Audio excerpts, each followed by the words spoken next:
Parlons culture. Dans cette édition de journal, la relation entre les artistes et la diaspora congolaise trouve petit à petit des résolutions pour que les artistes finalement commencent à se produire en Europe, en Angleterre et un peu plus partout. C'est ce que nous dit ici Freddy Maloba, opérateur culturel congolais des renom qui séjourne en Europe et nous donne d'amples précisions.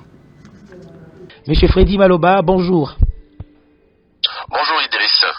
Justement, parce que vous êtes sur place, pouvez-vous nous donner un point général de ce qui se passe entre les artistes congolais et cette catégorie de personnes qui prétend être de la diaspora, mais également le combattant qui ne cesse de donner la chance à nos artistes congolais de pouvoir se produire à l'étranger, en Europe, précisément où vous êtes?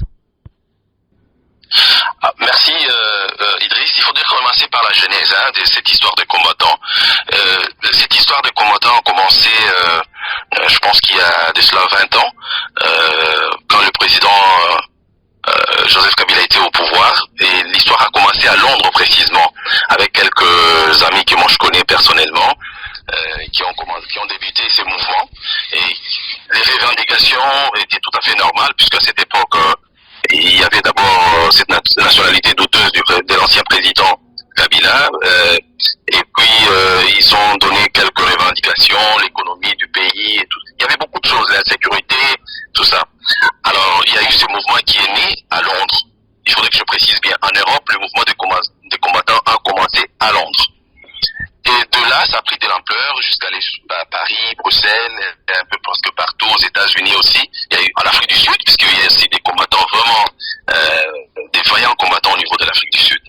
Mais il faudrait que nous puissions trancher sur cette histoire.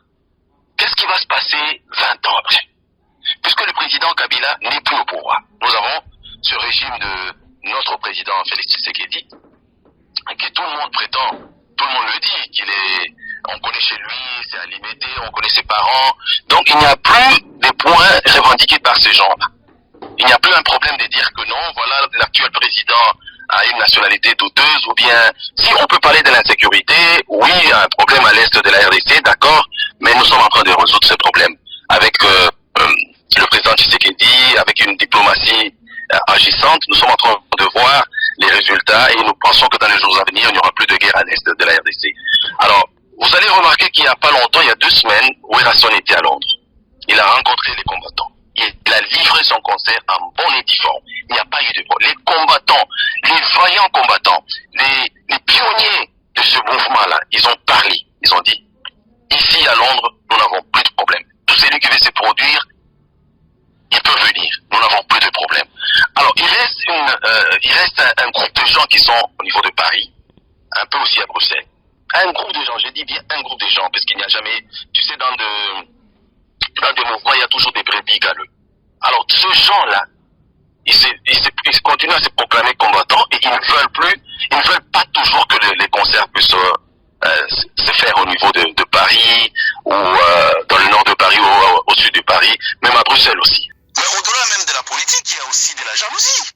Oui, ils acceptent une situation politique, puisque vous allez voir maintenant que, à l'instant, ce sont des partisans. Les gens qui se disent non, nous sommes les partisans des Fayoulou, nous ne voulons plus qu'il y ait la musique ici. Vous comprenez? Donc, est-ce qu'on peut politiser la culture? Est-ce qu'on peut vraiment politiser la culture? On a tué la culture congolaise pendant 20 ans. Maintenant, il y a un groupe de gens qui se disent que non, nous sommes des opposants. Nous supportons M. Martin Fayoulou, et c'est comme ça que nous sommes contre la musique ici. Mais ça ne va pas comme ça. Je pense que si les Congolais peuvent aller au-delà même de sa réflexion, dire que nous ne pouvons pas politiser la culture, je crois que ça c'est mieux. J'étais à Kinshasa, je pense qu'il y a 6 mois, j'étais à Kinshasa, autour d'une émission que j'étais invité. J'ai expliqué comment est-ce que j'ai donné quelques pistes, comment est-ce qu'on peut arrêter ces mouvements. Puisque ce mouvement est supporté aussi par des gouvernements européens. Ça, je ne mâche pas mes mots, je vous l'ai dit sincèrement.